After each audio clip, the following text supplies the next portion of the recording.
All Academy. Always with you. ನಮಸ್ಕಾರ ಆತ್ಮೀಯ ವೀಕ್ಷಕರೇ, ತಮ್ಮೆಲ್ಲರಿಗೂ ಆಲ್ ಅಕಾಡೆಮಿ ಚಾನಲ್ಗೆ ಆತ್ಮೀಯವಾದಂತಹ ಸ್ವಾಗತ. ಸದ್ಯ ದೇಶಾದ್ಯಂತ ಕೊರೋನಾ ಮಹಾಮಾರಿಯು ತನ್ನ ಅಟ್ಟಹಾಸವನ್ನು ಮೆರಿತಾ ಇದ್ದು, ಪ್ರತಿನಿತ್ಯ ಪ್ರತಿ ಊರಿನಲ್ಲಿ ಮತ್ತು ಪ್ರತಿ ಆಸ್ಪತ್ರೆಗಳಲ್ಲಿ ಹಲವಾರು ಕೊರೋನಾ ರೋಗಿಗಳು ತಮ್ಮ ಜೀವವನ್ನು ಬಿಡ್ತಾ ಇದ್ದಾರೆ. ಅದರಲ್ಲೂ ಮುಖ್ಯವಾಗಿ ಆಕ್ಸಿಜನ್ ಅಂದರೆ ಮೆಡಿಕಲ್ ಆಕ್ಸಿಜನ್ನ ಕೊರತೆಯಿಂದಾಗಿ ಪ್ರತಿನಿತ್ಯ ಪ್ರತಿ ಆಸ್ಪತ್ರೆಗಳಲ್ಲೂ ಜನ ತಮ್ಮ ಪ್ರಾಣವನ್ನು ಬಿಡ್ತಾ ಇದ್ದಾರೆ. ಇದೇ ಒಂದು ಕಾರಣದಿಂದ ರಾಜ್ಯ ಸರ್ಕಾರ, ಕೇಂದ್ರ ಸರ್ಕಾರಗಳು ಈ ದೇಶದಲ್ಲಿ ಇನ್ನೂ ಹೆಚ್ಚಿನ ಮೆಡಿಕಲ್ ಆಕ್ಸಿಜನ್ ಉತ್ಪಾದನಾ ಘಟಕಗಳನ್ನು ನಿರ್ಮಿಸಲು ಮುಂದಾಗಿದೆ.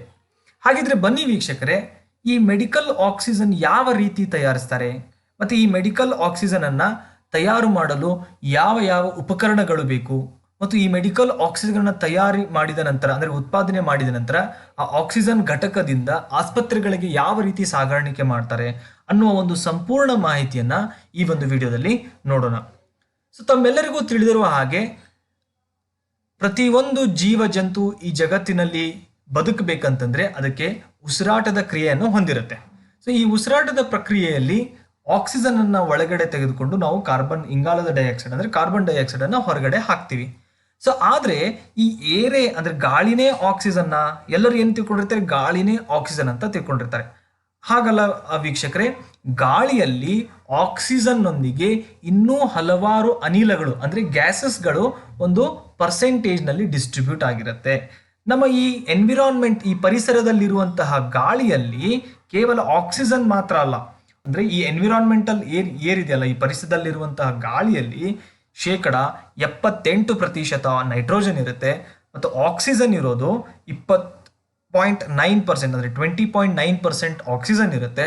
ಮತ್ತೆ ಆರ್ಗಾನ್ ಗ್ಯಾಸ್, ಆರ್ಗಾನ್ ಅನಿಲ 0.9% ಇರುತ್ತೆ. ಮತ್ತೆ ಕಾರ್ಬನ್ ಡೈಆಕ್ಸೈಡ್ ಅಂದ್ರೆ ಇಂಗಾಲದ ಡೈಆಕ್ಸೈಡ್ ಎಷ್ಟಿರುತ್ತೆ, 0.03% ಇರುತ್ತೆ. ಮತ್ತು ಇನ್ನು ಉಳಿದ ಬೇರೆ ಬೇರೆ ಗ್ಯಾಸಸ್ಗಳ ಪ್ರತಿಶತ 0.17 ಅಂದರೆ 1.7% ಇರುತ್ತೆ. ಈ ಎಲ್ಲಾ ಮಿಶ್ರಣಗಳು ಸೇರಿ ಈ ಒಂದು ಪರಿಸರದಲ್ಲಿ ಗಾಳಿಯಾಗಿರುತ್ತೆ. ಹಾಗಾಗಿ ನಾವು ಉಸಿರಾಡುವಂತಹ ಗಾಳಿಯಲ್ಲಿ ಆಕ್ಸಿಜನ್ ನಾವು ತೆಗೆದುಕೊಳ್ತೀವಿ. ಸೊ ಕೇವಲ ಆಕ್ಸಿಜನ್ ಮಾತ್ರ ಅಲ್ಲ, ಇನ್ನೂ ಬೇರೆ ಬೇರೆ ಮಿಶ್ರಿತ ಗಾಳಿನ ಅಂದ್ರೆ ದ ಮಿಕ್ಸ್ಚರ್ ಆಫ್ ಬೇರೆ ಬೇರೆ ಗ್ಯಾಸಸ್ಗಳಿಂದ ಈ ಒಂದು ಪರಿಸರದಲ್ಲಿ ಗಾಳಿ ಇರುತ್ತೆ. ಹಾಗಿದ್ರೆ ಈ ಆಕ್ಸಿಜನ್, ಈ ಮೆಡಿಕಲ್ ಆಕ್ಸಿಜನ್ ಉತ್ಪಾದನೆ ಘಟಕಗಳು ಏನಪ್ಪಾ ಅಂತಂದ್ರೆ, ಇವುಗಳು ನಮ್ಮ ಪರಿಸರದ ಗಾಳಿಯಲ್ಲಿರುವಂತಹ ಆಕ್ಸಿಜನ್ ಅನ್ನ ಪ್ರತ್ಯೇಕ ಮಾಡುವ ಘಟಕಗಳೇ ಈ ಆಕ್ಸಿಜನ್ ಮ್ಯಾನುಫ್ಯಾಕ್ಚರಿಂಗ್ ಯೂನಿಟ್ಸ್ ಅಥವಾ ಆಕ್ಸಿಜನ್ ಪ್ರೊಡ್ಯೂಸಿಂಗ್ ಯೂನಿಟ್ಸ್ ಅಂತ ಹೇಳ್ತೀವಿ, ಪ್ಲಾಂಟ್ಸ್ ಅಂತ ಹೇಳ್ತೀವಿ ನಾವು. ಸೊ ಇಂಜಿನಿಯರಿಂಗ್ ಟರ್ಮ್ಸ್ ಅಲ್ಲಿ ಪ್ಲಾಂಟ್ಸ್ ಅಂತ ಹೇಳ್ತೀವಿ ನಾವು. ಸೊ ಹಾಗಿದ್ರೆ ಈ ಒಂದು ಆಕ್ಸಿಜನ್ ಅನ್ನ ಎಲ್ಲಿ ಬೇಕಾದಲ್ಲಿ, ಈ ಮೆಡಿಕಲ್ ಆಕ್ಸಿಜನ್ ಹೇಗೆ ಬೇಕಾದಲ್ಲಿ ಎಲ್ಲಿ ಬೇಕಾದಲ್ಲಿ ಉತ್ಪಾದನೆ ಮಾಡಲು ಸಾಧ್ಯವಿಲ್ಲ. ಅದಕ್ಕೆ ಆದಂತಹ ಅಂತಾರಾಷ್ಟ್ರೀಯ ಮಟ್ಟದ ಗುಣಮಟ್ಟದ ಕೆಲವು ಉಪಕರಣಗಳು ಬೇಕಾಗುತ್ತೆ ನಮಗೆ. ಸೊ ಅವುಗಳು ಯಾವ್ಯಾವಪ್ಪ ಅಂತ ನೋಡೋದಾತಂದ್ರೆ, ಈ ಒಂದು ಮೆಡಿಕಲ್ ಆಕ್ಸಿಜನ್ ಜನರೇಟ್ ಮಾಡಕ್ಕೆ ಅಂದ್ರೆ ಉತ್ಪಾದನೆ ಮಾಡಕ್ಕೆ ಒಂದು ಪ್ಲಾಂಟ್ ನಲ್ಲಿ ಅಥವಾ ಒಂದು ಇಂಡಸ್ಟ್ರಿಯಲ್ಲಿ ನಮಗೆ ಬೇಕಾಗುವಂತಹ ಮುಖ್ಯ ಕಾಂಪೋನೆಂಟ್ಸ್ಗಳಂದ್ರೆ ಮೊದಲನೇದಾಗಿ ಗಾಳಿ ಬೇಕೇ ಬೇಕು. ಯಾಕಂದ್ರೆ ನಾವು ಹಿಂದೆ ಹೇಳಿದಾಗೆ ಗಾಳಿಯಲ್ಲಿರುವಂತಹ ಆಕ್ಸಿಜನ್ ಅನ್ನ ಪ್ರತ್ಯೇಕ ಮಾಡೋದು, ಸಪರೇಟ್ ಮಾಡ್ತೀವಿ ನಾವು. ಸೊ ಅದನ್ನ ನಾವು ಈ ಆಕ್ಸಿಜನ್ ಗ್ಯಾಸ್ ಸಿಲಿಂಡರ್ ಮುಖಾಂತರ ವಿವಿಧ ಆಸ್ಪತ್ರೆಗಳಿಗೆ ಸಪ್ಲೈನ ಮಾಡ್ತಾರೆ. ಹೀಗಾಗಿ ಗಾಳಿಯ ಅವಶ್ಯಕತೆ ಬೇಕೇ ಬೇಕು. ನೆಕ್ಸ್ಟ್ ಏನಪ್ಪಾ ಅಂತಂದ್ರೆ ಏರ್ ಫಿಲ್ಟರ್ಸ್ ಬೇಕು.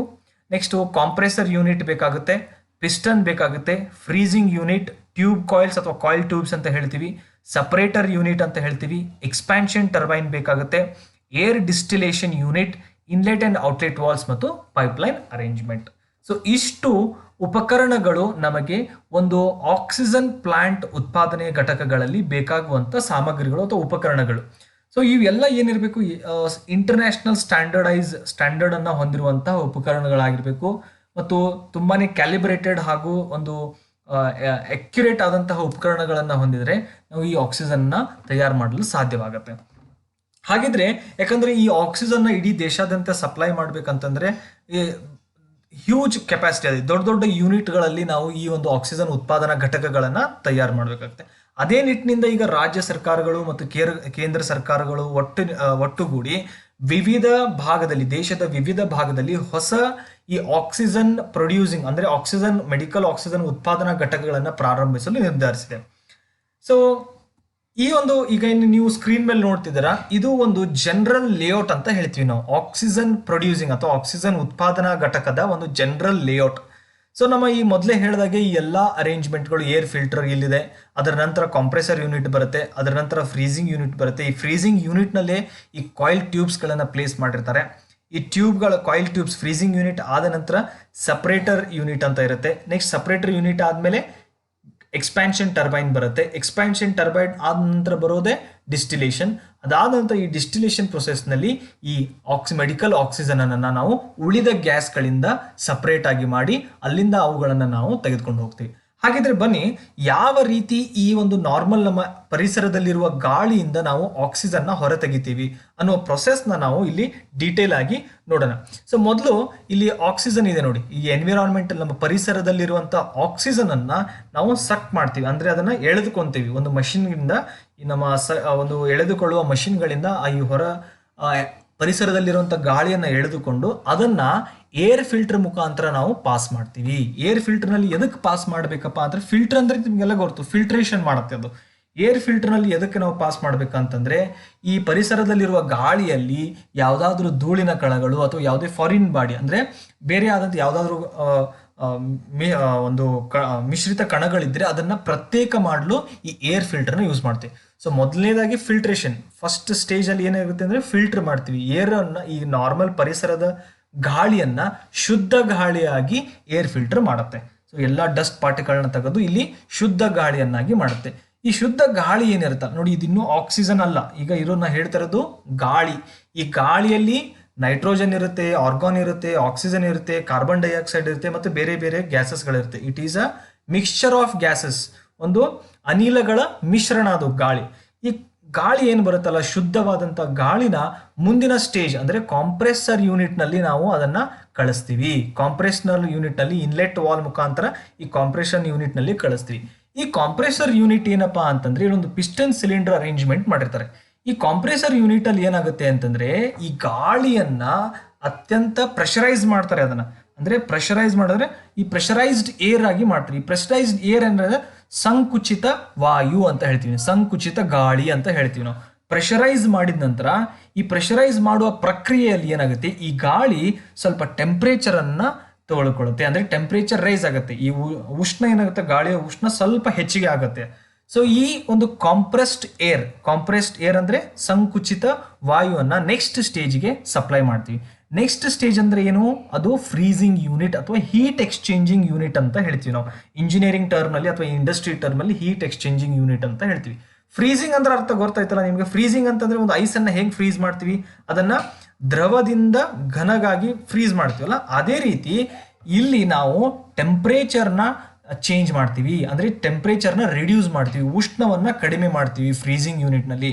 ಮತ್ತು ಈ ಕಾಂಪ್ರೆಸ್ಡ್ ಏರ್ ಏನೇ ಸ್ವಲ್ಪ ಟೆಂಪ್ರೇಚರ್ ರೇಸ್ ಆಗಿರುತ್ತಲ್ಲ, ಈ ಹೆಚ್ಚಿಗೆ ಟೆಂಪ್ರೇಚರ್ನ ತಗೊಂಡಿರುತ್ತೆ, ಅದು ನೆಕ್ಸ್ಟ್ ಫ್ರೀಸಿಂಗ್ ಯೂನಿಟ್ಗೆ ಎಂಟರ್ ಆದ ತಕ್ಷಣ ಇಲ್ಲಿ ಕಾಯಿಲ್ ಟ್ಯೂಬ್ಸ್ ಅಂತ ಇನ್ನ ಹಿಂಗೆ ಜಿಗ್ಜಾಗ್ ಆಗಿ ತೋರಿಸಿದೆಯಲ್ಲ, ಈ ಕಾಯಿಲ್ ಟ್ಯೂಬ್ನಲ್ಲಿ ಲಿಕ್ವಿಡ್ ನೈಟ್ರೋಜನ್ ಅನ್ನ ಪಾಸ್ ಮಾಡ್ತೀವಿ. ಇಲ್ಲಿ ನೋಡ್ತೀವಿ, ಇನ್ಲೆಟ್ ಮುಖಾಂತರ ಲಿಕ್ವಿಡ್ ನೈಟ್ರೋಜನ್ ಪಾಸ್ ಮಾಡಿ ಅದು ಈ ಟ್ಯೂಬ್ನೊಂದಿಗೆ ಅದನ್ನು ಕೂಡ ಪಾಸ್ ಮಾಡ್ತೀವಿ. ಅಂದ್ರೆ ಈ ಕಾಂಪ್ರೆಸ್ಡ್ ಏರ್ ಮತ್ತು ಲಿಕ್ವಿಡ್ ನೈಟ್ರೋಜನ್ ಎರಡೂ ಮಿಕ್ಸ್ ಆಗೋದಿಲ್ಲ, ಪ್ರತ್ಯೇಕವಾಗಿರುತ್ತೆ.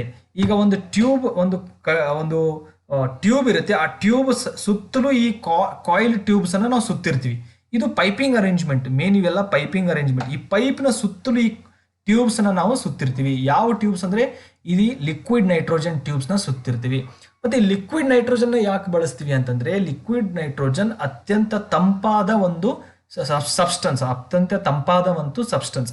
ಇದು ಏನ್ ಮಾಡುತ್ತೆ, ಈ ಕಾಂಪ್ರೆಸ್ಡ್ ಏರ್ ನಲ್ಲಿರುವಂತಹ ಹೆಚ್ಚಿನ ಟೆಂಪರೇಚರ್ನ ಎಬ್ಸಾರ್ವ್ ಮಾಡಿಕೊಂಡು ಈ ಲಿಕ್ವಿಡ್ ನೈಟ್ರೋಜನ್ ಮತ್ತೆ ಈ ಔಟ್ಲೆಟ್ ಮುಖಾಂತರ ಹೊರಗಡೆ ಬರುತ್ತೆ.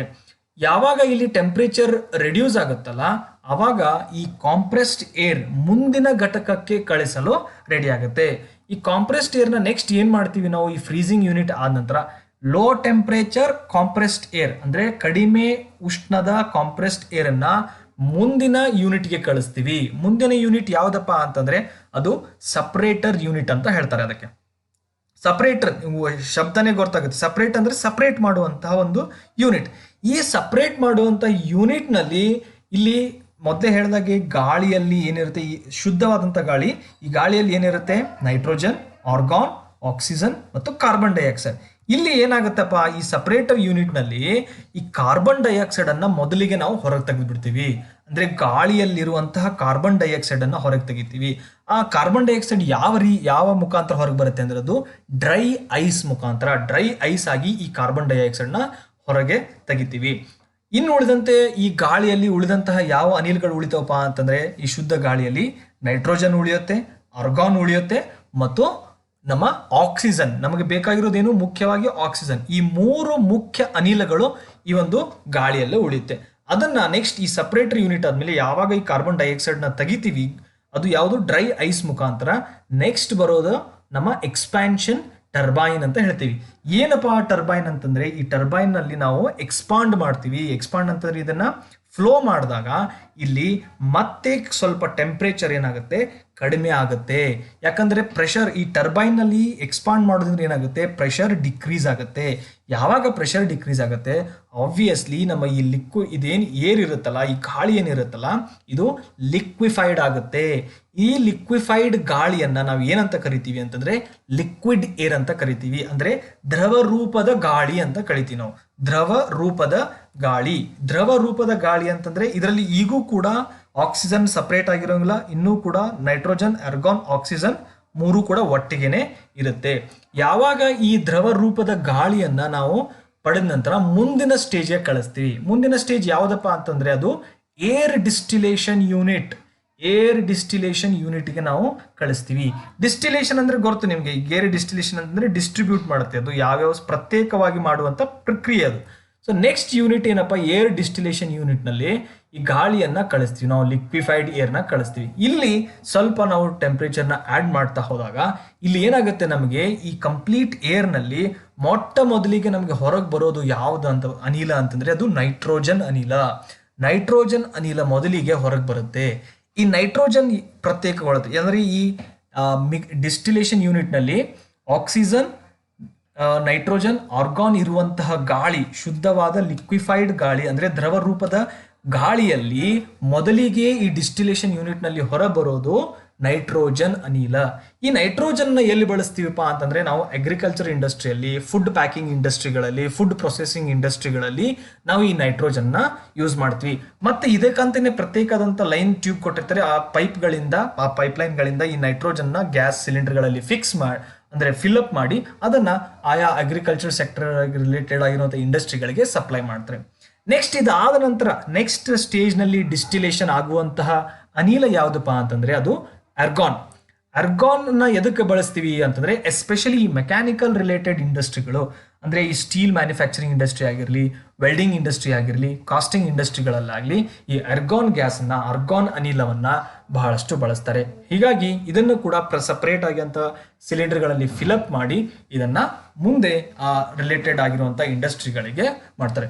ಯಾವಾಗ ಈ ಲಿಕ್ವಿಫೈಡ್ ಏರ್ ನಲ್ಲಿ ನೈಟ್ರೋಜನ್ ಮತ್ತು ಆರ್ಗಾನ್ ಪ್ರತ್ಯೇಕವಾಗುತ್ತೆ, ಇನ್ನು ಉಳಿದಂತಹದ್ದು ಮೇನ್ ಕಾನ್ಸ್ಟಿಟ್ಯೂಯೆಂಟ್ ಅಂದ್ರೆ ಮೇನ್ ಒಂದು ಅನಿಲ ಯಾವ್ದಪ್ಪ ಅಂತಂದ್ರೆ ಅದು ನಮ್ಮ ಆಕ್ಸಿಜನ್. ಮುಖ್ಯವಾಗಿ ಬೇಕಾಗಿರುವಂತದ್ದು ಲಿಕ್ವಿಡ್ ಆಕ್ಸಿಜನ್. ಬಟ್ ಈಗೇನು ಆಕ್ಸಿಜನ್ ಬರುತ್ತಲ್ಲ ಅದು ಲಿಕ್ವಿಡ್ ಆಕ್ಸಿಜನ್ ಆಗಿರುತ್ತೆ, ಲಿಕ್ವಿಡ್ ಫಾರ್ಮ್ ನಲ್ಲಿ ಇರುವಂತಹ ಆಕ್ಸಿಜನ್. ಇದೇ ಆಕ್ಸಿಜನ್ ಅನ್ನ ನಾವು ಸ್ಟೋರೇಜ್ ಟ್ಯಾಂಕ್ಗಳಲ್ಲಿ ಸ್ಟೋರ್ ಮಾಡಿ ಅಲ್ಲಿಂದ ಮುಂದೆ ಆಸ್ಪತ್ರೆಗಳಿಗೆ ಅಥವಾ ಈ ಕೋವಿಡ್ ಒಂದು ಏನು ಪ್ರತ್ಯೇಕ ಒಂದು ಆಸ್ಪತ್ರೆಗಳನ್ನು ಮಾಡಿರ್ತಾರೆ ಅಲ್ಲಿ ನಾವು ಸಪ್ಲೈನ ಮಾಡ್ತೀವಿ. ಈ ಆಕ್ಸಿಜನ್ ನ ಮುಂದೆ ಯಾವ ರೀತಿ ಸಪ್ಲೈ ಮಾಡ್ತಾರೆ ಅಂತಂತಂದ್ರೆ, ಸೊ ಇಲ್ಲಿ ನೋಡ್ತಾ ಇದ್ರಲ್ಲ, ಯಾವಾಗ ಈ ಲಿಕ್ವಿಡ್ ಆಕ್ಸಿಜನ್ ಬರುತ್ತಲ್ಲ ಈ ರೀತಿಯಾದಂತಹ ಸ್ಟೋರೇಜ್ ಟ್ಯಾಂಕ್ಗಳನ್ನ ಈ ಆಕ್ಸಿಜನ್ ಉತ್ಪಾದನಾ ಘಟಕಗಳಲ್ಲಿ ರೆಡಿ ಇಟ್ಟಿರ್ತಾರೆ. ಅವಾಗ ಈ ಉತ್ಪಾದನಾ ಘಟಕಗಳಲ್ಲಿ ಇದನ್ನ ಸ್ಟೋರ್ ಮಾಡಿ ಇಲ್ಲಿಂದ ಮುಂದ್ಗಡೆ ಸಪ್ಲೈ ಮಾಡ್ತಾರೆ. ಮತ್ತೆ ಈಗ ನಮ್ಮ ಆಸ್ಪತ್ರೆಗಳಲ್ಲಿ ಇಷ್ಟು ದೊಡ್ಡ ಕೆಪಾಸಿಟಿಗಳನ್ನ ಅಂದ್ರೆ ಬೇಸ್ಡ್ ಆನ್ ಆಸ್ಪತ್ರೆ ಎಷ್ಟು ದೊಡ್ಡದಿರುತ್ತಲ್ಲ ಅಷ್ಟಷ್ಟು ಇಷ್ಟು ದೊಡ್ಡ ದೊಡ್ಡ ಯೂನಿಟ್ಗಳನ್ನ ಇಟ್ಕೊಂಡಿರ್ತಾರೆ. ಬಟ್ ಆಸ್ಪತ್ರೆಯ ಆವರಣದಲ್ಲೇನೆ ಇದನ್ನ ಉತ್ಪಾದನೆಯನ್ನ ಮಾಡೋದಿಲ್ಲ. ಇದನ್ನ ಇಂಡಸ್ಟ್ರಿಯಲ್ ಏರಿಯಾ ಅಂತಿರುತ್ತೆ. ನಮ್ಮ ಇಂಡಸ್ಟ್ರಿಯಲ್ ಏರಿಯಾ, ಕೈಗಾರಿಕಾ ಒಂದು ಘಟಕಗಳು ಏನಿರುತ್ತಲ್ಲ, ಕೈಗಾರಿಕಾ ನಗರಗಳು ಏನಿರುತ್ತಲ್ಲ ಪ್ರತಿಯೊಂದು ಜಿಲ್ಲೆಯಲ್ಲಿ, ಅಂತಹ ಒಂದು ಅಂತಹ ಒಂದು ಭಾಗದಲ್ಲಿ ಈ ಆಕ್ಸಿಜನ್ ನ ಉತ್ಪಾದನೆಯನ್ನ ಮಾಡಿ ಅಲ್ಲಿಂದ ಟ್ರಾನ್ಸ್ಪೋರ್ಟ್ ಮಾಡಿ ಆಕ್ಸಿಜನ್ ನ ಆಸ್ಪತ್ರೆಗಳಲ್ಲಿ ಫಿಲ್ ಮಾಡಿರ್ತಾರೆ. ನೀವು ಕೆಲವೊಂದು ದೊಡ್ಡ ದೊಡ್ಡಂತಹ ಆಸ್ಪತ್ರೆಗಳಲ್ಲಿ ನೋಡ್ಬೋದು ಈ ರೀತಿಯಾದಂತಹ ಆಕ್ಸಿಜನ್ ಸ್ಟೋರೇಜ್ ಯೂನಿಟ್ಗಳನ್ನ ನೀವು ಕಾಣ್ಬೋದು. ಈ ರೀತಿಯಾದಂತಹ ಆಕ್ಸಿಜನ್ ಸ್ಟೋರೇಜ್ಗಳನ್ನ ನೀವು ಕಾಣ್ಬೋದು. ಸೊ ನೆಕ್ಸ್ಟ್ ಏನಾಗುತ್ತೆಪ್ಪ, ನಮ್ಗೆ ಈಗ ಆಕ್ಸಿಜನ್ನ ಆಸ್ಪತ್ರೆಯಲ್ಲಿ ಬಂದ ತಕ್ಷಣ ಏನ್ ಮಾಡ್ತಾರೆ, ಅದನ್ನ ಈ ರೀತಿಯಂತ ನಮಗೆ ಬೇಕಾಗಂತ ನಮ್ಮ ಉಪಯೋಗಕ್ಕೆ ಬೇಕಾಗುವಷ್ಟು ಅನಿಲಗಳನ್ನ ಅಂದ್ರೆ ಆಕ್ಸಿಜನ್ ಅನ್ನ ವಿವಿಧ ಕೆಪಾಸಿಟಿಗಳಲ್ಲಿ ಸಿಲಿಂಡರ್ಗಳಲ್ಲಿ ಸ್ಟೋರ್ ಮಾಡ್ತಾರೆ. ಎಸ್ಪೆಷಲಿ ಈಗ ಮಾರ್ಕೆಟ್ನಲ್ಲಿ ನಮಗೆ 1 ಲೀಟರ್ ಆಕ್ಸಿಜನ್ ಸಿಲಿಂಡರ್ ಸಿಗುತ್ತೆ, 2 ಲೀಟರ್ ಸಿಗುತ್ತೆ, 5 ಲೀಟರ್ ಸಿಗುತ್ತೆ, 10 ಲೀಟರ್ ಸಿಗುತ್ತೆ, ಮತ್ತೆ 20 ಲೀಟರ್ ಸಿಗುತ್ತೆ, 50 ಲೀಟರ್ ಕೆಪಾಸಿಟಿಯ ಆಕ್ಸಿಜನ್ಗಳು ನಮಗೆ ಸಿಗುತ್ತೆ. ಮತ್ತೆ ಈ ಆಕ್ಸಿಜನ್ ಸಿಲಿಂಡರ್ಗಳಲ್ಲಿ ನೇರವಾಗಿ ಇದನ್ನ ರೋಗಿಗಳಿಗೆ ನೀಡೋದಿಲ್ಲ. ಯಾಕಂತಂದ್ರೆ ಇದು ಕಾಂಪ್ರೆಸ್ಡ್ ಅಂತ ಹೇಳಿರುತ್ತೆ. ಕಾಂಪ್ರೆಸ್ಡ್ ಯಾಕಂದ್ರೆ ನಾವು ಮೊದಲೇ ಸ್ಟೇಜ್ ಹಿಂದೆ ಪ್ರೊಸೆಸ್ ನೋಡಿದಾಗ ಅದನ್ನ ಈ ಗಾಳಿಯನ್ನ ಕಾಂಪ್ರೆಸ್ ಮಾಡಿರ್ತಾರೆ. ಹೀಗಾಗಿ ಅದು ಅತಿ ಹೆಚ್ಚಿನ ಪ್ರೆಷರ್ ನಲ್ಲಿರುತ್ತೆ, ಹೆಚ್ಚಿನ ಒತ್ತಡದಲ್ಲಿರುತ್ತೆ. ಸೊ ಆ ಒತ್ತಡದಲ್ಲಿ ನೇರವಾಗಿ ನಾವು ರೋಗಿಗಳಿಗೆ ಕಳಿಸಿದಾಗ ಆ ಒಂದು ಒತ್ತಡನ ಆಕ್ಸಿಜನ್ ಒತ್ತಡನ ರೋಗಿಗಳು ತಡೆಯಲು ಸಾಧ್ಯವಾಗಲ್ಲ. ಆ ಕಾರಣದಿಂದ ಈ ರೋಗಿಗಳಿಗೆ ಏನ್ ಮಾಡ್ತಾರೆ ಅಂತಂದ್ರೆ ಇಲ್ಲಿ ಆಕ್ಸಿಜನ್ ರೆಗ್ಯುಲೇಟರ್ ಅಥವಾ ಪ್ರೆಷರ್ ರೆಗ್ಯುಲೇಟರ್ ಅಂತ ಇಲ್ಲಿ ಕಾಣ್ತಾ ಇದೆ ನೋಡಿ. ಈ ಒಂದು ಸಿಲಿಂಡರ್ ನಲ್ಲಿ ಈ ಪ್ರೆಷರ್ ರೆಗ್ಯುಲೇಟರ್ ಅನ್ನುವ ಒಂದು ಉಪಕರಣವನ್ನ ಅಳವಡಿಸ್ತಾರೆ. ಅಲ್ಲಿಂದ ಪೈಪ್ಗಳ ಮುಖಾಂತರ ಈ ರೋಗಿಗಳಿಗೆ ಈ ಒಂದು ಸಪ್ಲೈಯನ್ನ ಮಾಡ್ತಾರೆ. ಮಾಸ್ಕ್ ಮುಖಾಂತರ ರೋಗಿಗಳಿಗೆ ಈ ಒಂದು ಆಕ್ಸಿಜನ್ ನ ಸಪ್ಲೈ ಮಾಡ್ತಾರೆ. ಇದು ಪ್ರೆಷರ್ ರೆಗ್ಯುಲೇಟರ್ ಅಂದ್ರೆ ನಮ್ಗೆ ಎಷ್ಟು ಆ ರೋಗಿಗೆ ಎಷ್ಟಿನ ಆಕ್ಸಿಜನ್ ಅವಶ್ಯಕತೆ ಇದನ್ನ ಅದರ ಮುಖಾಂತರ ರೆಗ್ಯುಲೇಟ್ ಮಾಡಿ ಒಂದು ಯೂನಿಟ್ ಅನ್ನ ಸೆಟ್ ಮಾಡ್ತಾರೆ. ಅಷ್ಟೇ ಆಕ್ಸಿಜನ್ ಈ ಸಿಲಿಂಡರ್ನಿಂದ ಹೊರಬರುತ್ತೆ. ಸೊ ಇದೊಂದು ರೀತಿ ಟ್ಯಾಪ್ ಇದ್ದಂಗೆ. ಈಗ ನಮ್ಮ ನಳದಲ್ಲಿ ನಾವು ಎಷ್ಟು ಫಾಸ್ಟ್ ಬೇಕಲ್ಲ ಅಷ್ಟು ಓಪನ್ ಮಾಡಿದಾಗ ನೀರು ಎಷ್ಟು ಜೋರಾಗಿ ಬರುತ್ತಲ್ಲ ಅದೇ ರೀತಿ ಇದೊಂದು ರೆಗ್ಯುಲೇಟರ್ ಫಿಕ್ಸ್ಡ್ ಕ್ವಾಂಟಿಟಿಯಲ್ಲಿ ಈ ಆಕ್ಸಿಜನ್ ನ ಸಪ್ಲೈ ಮಾಡ್ತಾ ಇರುತ್ತೆ. ಇದು ಆಕ್ಸಿಜನ್ ನ ವಿವಿಧ ಲೀಟರ್ ಕೆಪಾಸಿಟಿ ಇರುವಂತಹ ಸಿಲಿಂಡರ್ಗಳಿರುತ್ತೆ. ಸೊ ಇದೇ ರೀತಿ ನೀವು ಆಸ್ಪತ್ರೆಯಲ್ಲಿ ಕಾಣಬಹುದು. ಮತ್ತು ಈ ಉತ್ಪಾದನಾ ಘಟಕದಿಂದ ಆಸ್ಪತ್ರೆಗೆ ಯಾವ ರೀತಿ ಸಾಗಿಸ್ತಾರೆ? ನಮ್ಮ ನಾರ್ಮಲ್ ಟ್ಯಾಂಕರ್ ಏನು ವಾಟರ್ ಟ್ಯಾಂಕು, ಈ ಲಿಕ್ವಿಡ್ ಟ್ಯಾಂಕ್ಸು ಅಥವಾ ಮಿಲ್ಕ್ ಟ್ಯಾಂಕ್ಸ್ಗಳನ್ನ ನೋಡಿರೋ ಟ್ರಕ್ಗಳಲ್ಲಿ ಅಂಥದ್ರಲ್ಲಿ ಏನಾದರೂ ಸಾಗಿಸ್ತಾರಾ? ಇಲ್ಲ. ಈ ಲಿಕ್ವಿಫೈಡ್ ಆಕ್ಸಿಜನ್ ಅಥವಾ ಮೆಡಿಕಲ್ ಆಕ್ಸಿಜನ್ನ ಸಪ್ಲೈ ಮಾಡಲು ಪ್ರತ್ಯೇಕವಾದಂತಹ ಒಂದು ಟ್ಯಾಂಕರ್ಗಳು ಕಂಟೈನರ್ಗಳು ಇರುತ್ತೆ. ಈ ಟ್ಯಾಂಕರ್ ಕಂಟೈನರ್ಗಳನ್ನ ನಾವು ಕ್ರಯೋಜೆನಿಕ್ ಕಂಟೈನರ್ಸ್ ಅಂತ ಹೇಳ್ತೀವಿ. ಸೊ ಮತ್ತೆ ಈಗ ಏನಾದ್ರೂ ಬೇರೆ ದೇಶದಿಂದ ನಾವು ಆಮದು ಮಾಡ್ಕೋಬೇಕಾಗಿತ್ತಪ್ಪ, ಬೇರೆ ದೇಶದಿಂದ ನಾವು ಈ ಲಿಕ್ವಿಡ್ ಆಕ್ಸಿಜನ್ ನ ತರಬೇಕಾಯ್ತಂದ್ರೆ ಒಂದು ಹಡಗಿನ ಮುಖಾಂತರ ಅಥವಾ ವಿಮಾನದ ಮುಖಾಂತರ, ಈ ಕಾರ್ಗೋ ವಿಮಾನ ಅಥವಾ ಕಾರ್ಗೋ ಹಡಗಿನ ಮುಖಾಂತರ ನಾವು ತರಬಹುದು. ಅಥವಾ ವಿವಿಧ ರಾಜ್ಯಗಳಲ್ಲೇನೆ, ನಮ್ಮ ದೇಶದಲ್ಲಿ ಬೇರೆ ರಾಜ್ಯಗಳಲ್ಲೇ ಇತ್ತಂತಂದ್ರೆ ಇವುಗಳನ್ನ ನಾವು ಟ್ರೈನ್ ಮುಖಾಂತರ, ರೈಲ್ವೆ ಮುಖಾಂತರ, ಟ್ರೈನ್ಗಳ ಮುಖಾಂತರ ನಾವು ಸಾಗಣೆ ಮಾಡ್ಬೋದು. ಅಥವಾ ವಿದಿನ ಡಿಸ್ಟಿಕ್ಗಳೇನೆ ಅಥವಾ ವಿದಿನ ಸ್ಟೇಟ್ ಇತ್ತಪ್ಪ ಅಂತಂದ್ರೆ ಅದನ್ನ ನಾವು ಈ ರೀತಿಯಂತ ಟ್ಯಾಂಕರ್ಗಳಲ್ಲಿ, ಇವು ನಾರ್ಮಲ್ ಆದಂತಹ ಟ್ಯಾಂಕರ್ಗಳು ಅಲ್ಲ, ಯಾಕಂದ್ರೆ ಇದು ಲೀಕ್ ಆಗುವಂತಹ ಸಾಧ್ಯತೆಗಳಿರುತ್ತೆ. ಆ ಕಾರಣದಿಂದ ಎಸ್ಪೆಷಲಿ ಡಿಸೈನ್ ಮಾಡಿರುವಂತಹ ಕ್ರಯೋಜೆನಿಕ್ ಕಂಟೈನರ್ ಅಂತ ಹೇಳ್ತೀವಿ ನಾವು. ಕ್ರಯೋಜೆನಿಕ್ ಕಂಟೈನರ್ಗಳಲ್ಲಿ ನಾವು ಇವುಗಳನ್ನ ಸಾಗಾಣಿಕೆ ಮಾಡ್ತಾರೆ. ನಂತರ ಈ ಟ್ಯಾಂಕರ್ಗಳು ಬಂದು ನಮ್ಮ ಆಸ್ಪತ್ರೆಗಳಲ್ಲಿ ಇದನ್ನ ರೀಫಿಲಿಂಗ್ ಮಾಡ್ತಾರೆ. ಇಲ್ಲಿಂದ ರೋಗಿಗಳಿಗೆ, ಈ ಆಸ್ಪತ್ರೆ ಆವರಣದಲ್ಲಿರುವಂತಹ ಟ್ಯಾಂಕರ್ಗಳಿಂದ ರೋಗಿಗಳಿಗೆ ಆಕ್ಸಿಜನ್ನ ಸಪ್ಲೈ ಮಾಡ್ತಾರೆ. ಸೊ ಹೋಪ್ ವೀಕ್ಷಕರೇ, ಈ ಒಂದು ಮಾಹಿತಿ, ಇದು ಮೆಡಿಕಲ್ ಆಕ್ಸಿಜನ್ನ ಯಾವ ರೀತಿ ಉತ್ಪಾದನೆ ಮಾಡ್ತಾರೆ ಅನ್ನುವ ಮಾಹಿತಿ ನಿಮ್ಗೆಲ್ಲರಿಗೆ ಒಂದು ಇಷ್ಟವಾಗಿದೆ ಅಂತ ತಿಳ್ಕೊತೀನಿ. ಸೊ ದಯವಿಟ್ಟು ನಿಮ್ಮ ಸ್ನೇಹಿತರಿಗೂ ಕೂಡ ಶೇರ್ ಮಾಡಿ. ಯಾಕಂದ್ರೆ ಈ ಮೆಡಿಕಲ್ ಆಕ್ಸಿಜನ್ ಸಾಧಾರಣವಾಗಿ ಹಾಗೆ ಸಿಂಪಲ್ ಆಗಿ ಉತ್ಪಾದನೆ ಮಾಡಲು ಸಾಧ್ಯ ಇಲ್ಲ. ಇದಕ್ಕೆ ಆದಂತಹ ಪ್ರೊಸೆಸ್ ಇದೆ, ಇದಕ್ಕೆ ಆದಂತಹ ಇಕ್ವಿಪ್ಮೆಂಟ್ಸ್ಗಳು ಬೇಕು. ಮತ್ತು ಇದನ್ನ ಸಾಗಾಣಿಕೆ ಮಾಡಲು ಅಂದ್ರೆ ಟ್ರಾನ್ಸ್ಪೋರ್ಟ್ ಮಾಡಲು ಕೂಡ ಅತ್ಯಂತ ಕಾಳಜಿಯನ್ನು ವಹಿಸಬೇಕಾಗತ್ತೆ. ಅವ್ರಿಗೂ ಕೂಡ ಈ ಮಾಹಿತಿಯನ್ನು ಶೇರ್ ಮಾಡಿದ್ರೆ ಸ್ವಲ್ಪ ಇನ್ಫಾರ್ಮೇಶನ್ ಎಲ್ಲರಿಗೂ ಕೂಡ ತಿಳಿಯುತ್ತೆ. ಈ ವಿಡಿಯೋ ಲಿಂಕ್ ಅನ್ನ ನಿಮ್ಮೆಲ್ಲ ಸ್ನೇಹಿತರಿಗೂ ಕೂಡ ಶೇರ್ ಮಾಡಿ. ಅಲ್ಲಿವರೆಗೂ ನಮ್ಮ ಚಾನೆಲ್ನ ನೋಡ್ತಾ ಇರಿ. Take care, good bye. ಮತ್ತು ದಯವಿಟ್ಟು ಮಾಸ್ಕ್ ಅನ್ನ ಹಾಕ್ಕೊಳ್ಳಿ.